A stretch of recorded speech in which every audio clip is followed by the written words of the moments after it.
Claire Howats na Chuth Siwa, Uklas Naasathluk, Histakshikls Ahausidwachish Kilsmaat. Hello, my name is John Rampanen. I'm a cultural consultant, historian, and decolonial strategist. I come from the Naasathluk Nation on the west coast of Vancouver Island and the northern tip of Washington State. Today we're going to be exploring the impacts of colonization on coastal British Columbia. But in order to understand the impacts of colonization upon our people, it's important to understand where we come from as a people.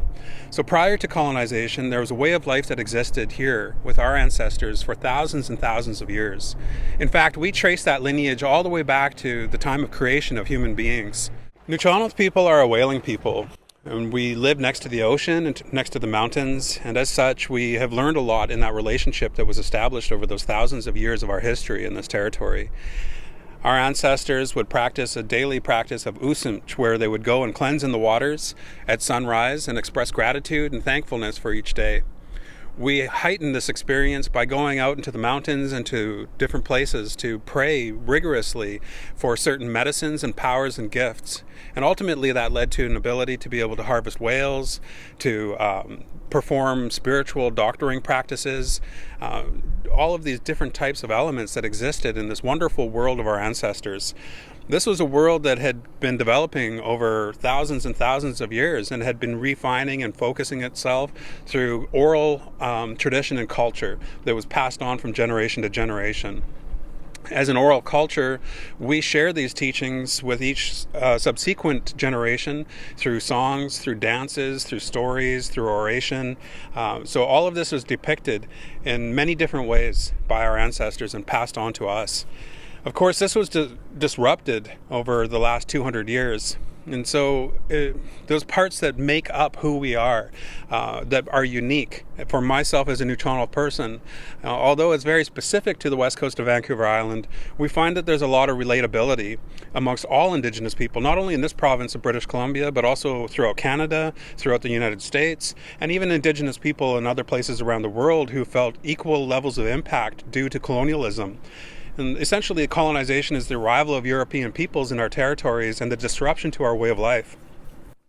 So let's go a little bit more into some of those original details that make up who we were as Naasathluk people and some of those practices that continue on to this day. As I mentioned, we trace our lineage back to the time of creation of human beings, and from that point is the origin of our people and the origin of our culture and our identity as Indigenous people in these lands. Those names of the first individuals that were created were carried on from generation to generation, and that bloodline would be traced back and would set the hereditary chieftain governance model of our people. This is something that's relatable with many other Indigenous peoples as well, passing on from generation to generation, that ancient lineage that traces itself all the way back. Another common trait, and a trait that's very specific to us as Naasathluk people, is the longhouse system. So our extended family was inclusive of our immediate family, meaning that the people who may be considered as great uncles or great aunts today are considered to be grandparents, and uncles and aunties were akin to mothers and fathers. There were no first cousins. First cousins were considered to be brothers and sisters. So our family structure, our kinship structure, was very inclusive of a much broader range of people.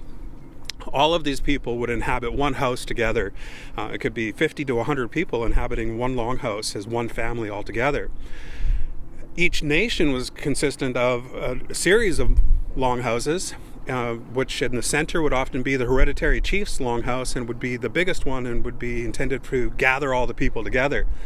The outlying houses all represented the different families, and each family would have a different trait or a skill set that they were experts within. Some families may be hunters, others may be fishers, others were harvesters, others were medicine gatherers, etc.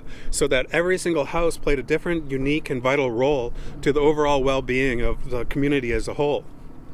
And so this was a very uniquely detailed aspect of Indigenous way of life that had taken that many generations to really craft itself into this way of harmony and unity with the environment around us.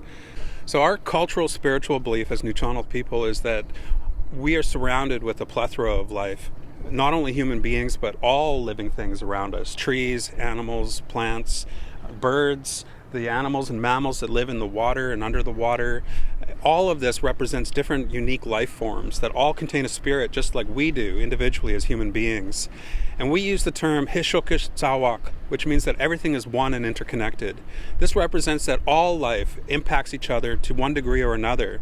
The actions and the decisions that we take as human beings ultimately will impact the environment around us. Likewise, with the actions and decisions taken by the other life forms that we share this world with, that they will equally impact us as well. We represent this in our societal structure in the way that we structure our houses, centralized with the hereditary chief in their house, who are the overseers or the stewards of our lands and of our people. And surrounding them are all of the other families that go and harvest the foods or preserve the foods, who gather the medicines, who make the cedar woven clothing or the mats or the utensils or the chuppets, the canoes that we use for travel. The people who constructed houses. Every single house had a unique and individual role, an expertise that they contributed towards the overall well-being of the nation as a whole in its entirety. And so this is a really vital part of who we are, not only as Nuu-chah-nulth people, but Indigenous people in general across this province. And this was the way of life that we were born into. We had a name that we were passed on, that we carried, that represented that spirit that is inside of us, that represents our ancestry and the roots that we have to the ancient ancestry of our people. We have a contribution and an identity and a role that we would play, not only within our own individual house or family, but in the nation or community as a whole also. And then collectively, we acted in harmony and as one nation under the hereditary chief system, and we would then be able to interact with each other nation to nation. Nuu-chah-nulth people were well known prior to the arrival of Europeans for going up and down the coast and deep into the interior through a series of trade networks. Being a whaling people, we spent a lot of time on the water harvesting whales, harvesting the blubber, using all the meat and all the bones, and every single portion of those whales would be harvested and used and preserved for different purposes. After whales were harvested, we would have more than enough to stock our own shelves in our own houses, and then we would go and trade with other nations, and we would get the unique goods and exotic goods that they have, that they take pride in harvesting within their own territories. So camas bulbs on the South Island, clams and other seaweeds that we don't have in our territory to the North Island, and oolakins and the trails that were formed around that type of a trade system were vast trade systems that our ancestors were experts and masters within.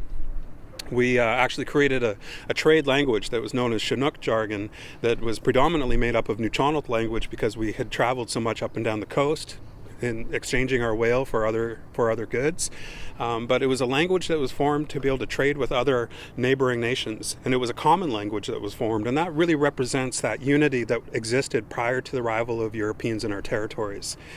So there's a lot that we could go into about the hereditary governance structure, the spiritual doctoring, the whaling aspect of our ancestry, the warrior aspect of our people. There's so many different diverse pieces that make up who we are as Indigenous people. But what's really important to take away from this is that we are very unique and distinct, and that we're attached to our geographical region. That Nuu-chah-nulth people here on the west coast of Vancouver Island were very different to the Kwakwaka'wakw in the North Island, the Coast Salish to the south, and all the other neighboring nations around were all very unique and distinct and had their own very set identity that was based upon their relationship and their connection with the lands and waters that they inhabited, and with all the life forms that shared that environment with them. So that was a really deeply intact part of who we are, who we were as Indigenous people.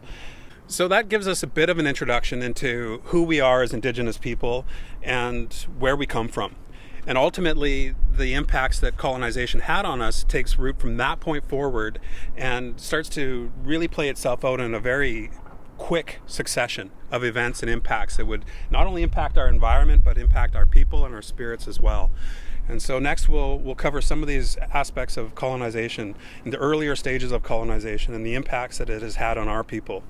So 1774 marks the first time that we set our eyes on newcomers who were arriving in our territories. The Spanish ships that were off our coast were the first to arrive, and 4 years later it would be the British in 1778, led by Captain James Cook. And from that point forward, the interaction between our people and these different ways of life were essentially colliding with one another. And I don't think that anybody was really prepared for what type of implications that was truly going to have. By 1778, the British arrived and they actually set foot in Nuu-chah-nulth territory. Chief Maquinna at that time of the Ukwat and Moachut people was the first of our chiefs to welcome these newcomers as they arrived. In fact, our word for non-Indigenous people is Mamachni. Mamachni literally means people that float on the water. And these were people who were arriving in what seemed to be large dwellings that they were living on the water. And that's the term that has stuck since. From the other side, we were referred to as Nutkan Indians, which actually doesn't mean anything at all. Nutka Sietchum is the perspective from our people, which states that our beach keepers went to welcome these newcomers as they were arriving and yelled out Nutka Sietchum, which means go around the bend, for safer harbor for their large ships. The non-Indigenous people who were arriving at that time mistakenly thought that we were introducing ourselves as Nootka, and the term stuck for 200 years as Nutkan Indians. Very similar to Christopher Columbus's mistake thinking that he landed in India and therefore coined the term Indians for all North American and South American Indigenous people. So both terms, Nootka and Indian, really have no significance to our cultural identity as Indigenous people. But what this really does speak to is the fact that for nearly 200 years, there was very little conversation that was happening between non-Indigenous and Indigenous peoples. There was no understanding of the cultural identity of our people, the deeply rooted ancestry of our people, the health and the well-being of our people, for that matter. And so there was this overarching type of a prescribed approach that our people needed help. And when this started to take effect was really by the mid-1800s. So for the first 50, 60 years, there was a lot of trade that occurred between Nuu-chah-nulth people and the new people who were arriving. It wasn't only British and Spanish, but later it was American ships as well. By the 1840s, we started to feel the effects of the encroachment of more and more people arriving in our territories. And in the late 1840s, around the time that the colony of Vancouver Island was formed in 1848, we started to experience our first pandemics that started to spread through our communities. Measles, and then 10 years later, smallpox, would prove to be devastating to our population and to the well-being of our people as a whole. We lost up to 90% of our population in one decade, in the mid-1800s. And this had such a profound impact on the ongoing development of our culture, of our language, of our spirituality, of our relationship with the land and relationship with one another. All of those came to a screeching halt as a result of these pandemics that first started to spread through our communities. And Nuu-chah-nulth people weren't the only. We may have been the first, but there were many Indigenous nations throughout all of this province and this country and this continent that were devastatingly impacted by disease that came into our communities, into our territories, and it spread like wildfire. So we can imagine that losing 9 out of 10 family members is a horrible situation, no matter what. And so we're looking at losing the elders and the very young, because they're the most susceptible. Even today, they're the most susceptible to the diseases that come through our communities. And that connection that we had that existed between elders and grandchildren was a vital educational connection. That oral culture that was passed on, it was the elders who would be the ones who would sit with their grandchildren in those longhouses and teach them. We call it hahupa. They would sit and they would teach them in a very gentle, loving way, reminding them of our history, reminding them who we are, of our practices, of our cultural identity, of our spirituality. All of these things, the grandparents were the wealth of knowledge, and they would pass that on to the grandchildren. The grandchildren would then take that knowledge, live their lives out in the different house roles that they had, or the different types of contributions that they made to our community, and the different experiences that occurred in their lifetime, and they would add to those layers of wealth of knowledge and pass that on to their own grandchildren. And that was the cycle of education that occurred within our houses, within our nations. And that cycle of education and transfer of knowledge was immediately severed from 1840s to the 1850s during those two waves of disease that spread through very rapidly and wiped out almost all of our people. This is a shared experience that occurred with all Indigenous peoples. There were no Indigenous communities or nations that were saved from this devastating impact. We all experienced it to varying degrees, and it impacted all of us in a very negative way. Immediately following these waves of disease, more waves of disease started to arrive as the population of non-Indigenous people started to grow throughout our territories. At first in places like Fort Victoria and Fort Langley, these were essentially, as they sound, military forts that were established to protect the inhabitants who are arriving from the old world, who England and Spain and France and all those places, the ports from there, arriving in our territories and starting to inhabit some of these sections of our territory. So as more and more non-Indigenous people started to arrive, so too did more and more disease and epidemics. So we started to go through a series of even more after those two first devastating, nearly annihilating diseases that spread through our communities. And then we had other things like tuberculosis and whooping cough and the Spanish influenza, and the list continues to grow up to present day, where we have survived and persevered through all these waves of disease that have come through our territories in this cultural collision between different worlds arriving into our territory. Let's backtrack just a little bit, and we look at just after the smallpox epidemic that occurred around the time that the province or the colony of British Columbia was formed in 1858. So around that time, the gold rush was occurring in the Fraser Valley, the Fraser River, and many, many people were emigrating to the territories at that time, bringing a lot of disease. And so from there was a political shift that started to occur. Not only were more non-Indigenous people inhabiting our territories, but then they were setting up their own systems of governance and to oversee the larger populations as they were growing in these territories of these colonies of Vancouver Island and then British Columbia. By 1867, Canada was formed under the British North America Act, and from there, immediately after, in 1868, there was an act that was passed that now is called the Indian Act. Initially, it was called an Act for the Gradual Civilization of Indigenous People, which is very telling in itself. But ideally, it outlined from a federal government perspective for Canada a fiduciary obligation that they felt that they had over Indigenous peoples as wards of the government to be taken care of, that we needed to have that outside support and that guidance, or we would die off or we couldn't take care of ourselves. Again, this was not understanding that we had our own governance structures, we had our own systems, we had our own economic systems. In fact, as non-Indigenous people were setting up their own industries in our territories, the fishing industry, the forestry industry, resource extraction was occurring at an alarming rate. But our people were contributing toward that, and we were actually prospering from it. And so it's important for us to remember that our people were not weak or were taking this stance from the sidelines. We were actually contributing towards the formation of a lot of these industries, especially the fishing industry that thrived along the coastline here in British Columbia.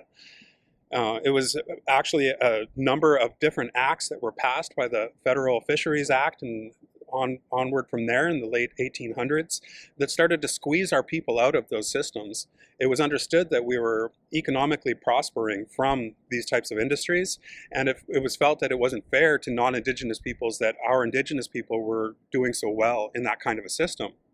So laws were put into place to restrict our movement, to restrict our ability to govern over ourselves, to restrict our ability to hire lawyers or legal counsel for ourselves. It became illegal to practice our culture for 67 years. So there were many, many restrictive laws that were put in place by the federal government of Canada to restrict our abilities and our growth as a people. Even though we had just survived through these major devastating waves of disease, we started to experience these other hardships through assimilative policy and through colonial policy. The Indian Act outlined three main pieces. It set up Indian status based upon blood quantum. So this was just sort of an arbitrary decision by the federal government that if you had 50% or more blood quantum, that you would be considered an Indian under the Indian Act. The second thing that it established was the reserve boundaries that we know today. And the third piece was the band council structure, the elected council structure that is still in existence today. These are overarching guiding principles of our way of life still as Indigenous people that still restrict our abilities and create sort of this tiered system, this second-class structure or second-class category of citizenship that is still bestowed upon our people and that other Canadian people don't have to live by or have to be restricted by. So this leads us up to around the 1900s. And around this same time, we had just survived these devastating waves of measles and smallpox. The Indian Act had set up the reserve boundaries that we know, set up the band council structure, replaced our hereditary governance structures. Then the residential school system was put into effect. One wave after another of these devastating level of extinction level types of acts that were put into place with the intention to wipe us out. So the residential school system was a very blatant attempt by the churches at the time and by the governments at the time to remove the Indian from the Indian child, meaning that they felt that what was causing the hardships of disease and disparity that our people were experiencing wasn't because of these policies that were being put in place, these racist policies, but rather they felt that it was us as Indigenous people that were the cause of that problem. The feeling or the sentiment was that we weren't pure. We weren't pure because we were considered to be savage or heathen. We were godless, which couldn't be further from the truth. Our people were very prayerful people and very spiritual people in many, many regards. And so, nonetheless, the residential school system was put into effect to remove our children from our families, from our communities, from our territories, and often put them into far distant locations. So the intention was to remove them as far as possible so that they wouldn't have those connections in place, and then they would indoctrinate them with Christian Canadian versions of history, with the English language, and our children would actually be punished for speaking their language, for practicing their culture, and for those different factors of trying to retain that Indigenous identity of who we are. Our children would be taken and were put into residential schools for the majority of the year. Some children didn't get to see their families for many years. And by the time that they completed residential school, they would go home and be completely drastically altered and changed people who no longer found this sense of belonging or purpose or identity within their own families and within their own communities.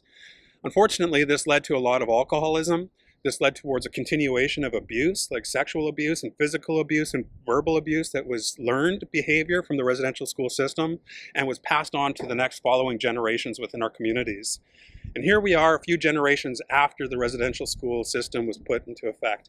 In the late 1800s up until the 1990s, in fact, was the last time that a residential school was open that was federally operated by Canada.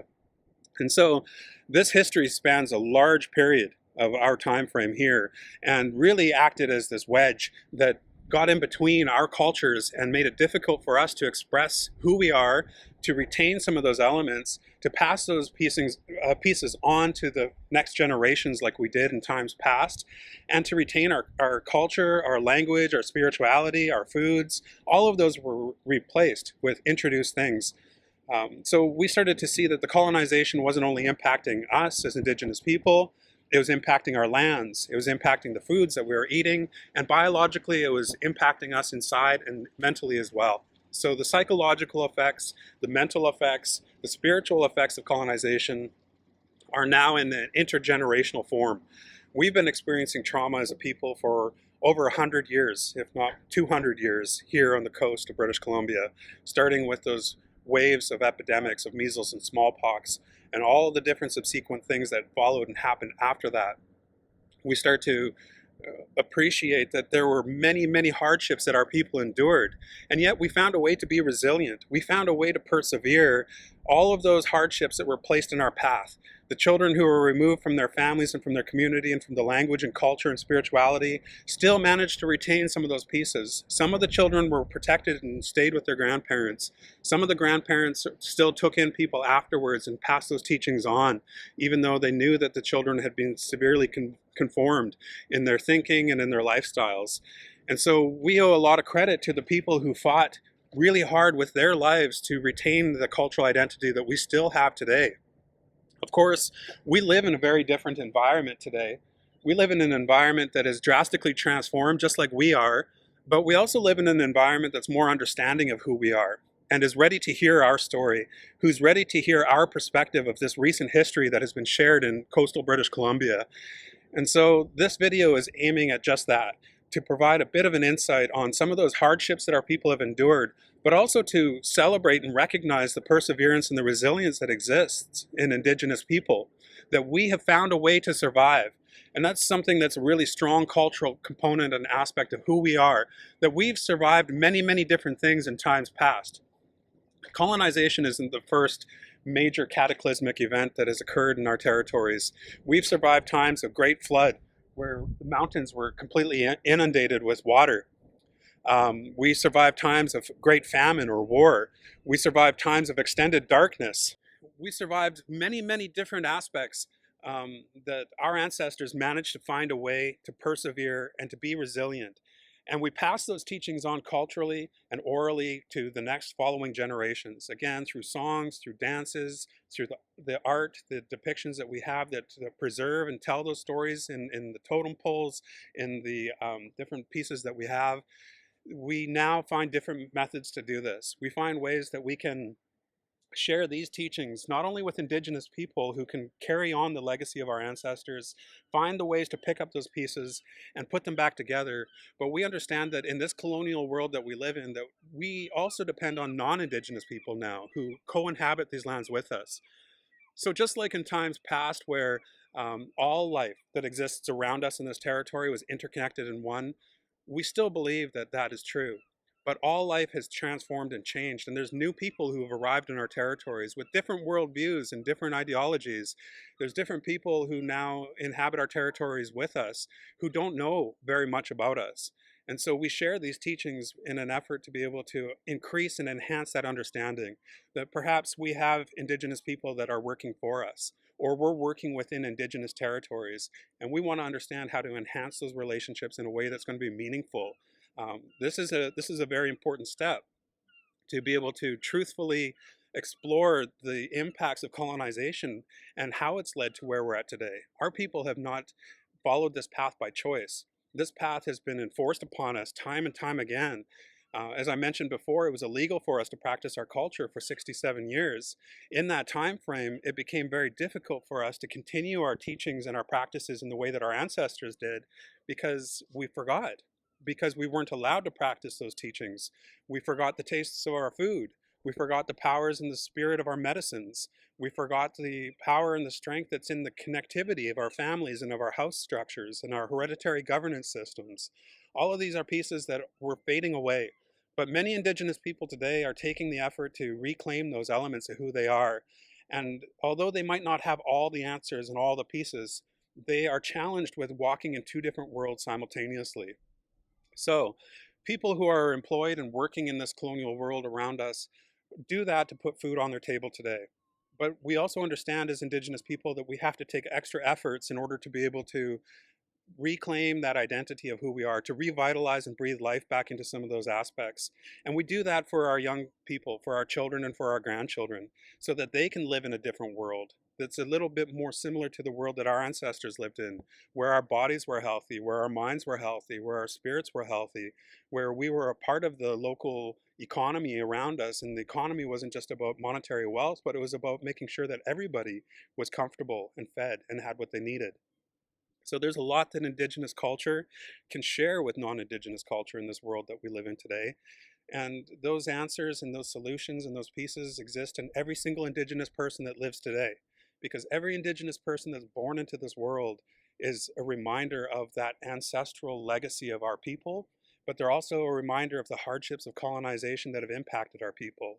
And they deserve the opportunity to be able to learn more about who they are so that they can take pride in it and pass that on and repair and rebuild those severed connections that happened through colonization within their own families, and also to share outward with other people, with non-Indigenous people who are ready to hear our stories, who are ready to hear our teachings, and perhaps ready to uh, repair some of the wrongs from the colonization that has occurred in our territories. So thank you very much for listening.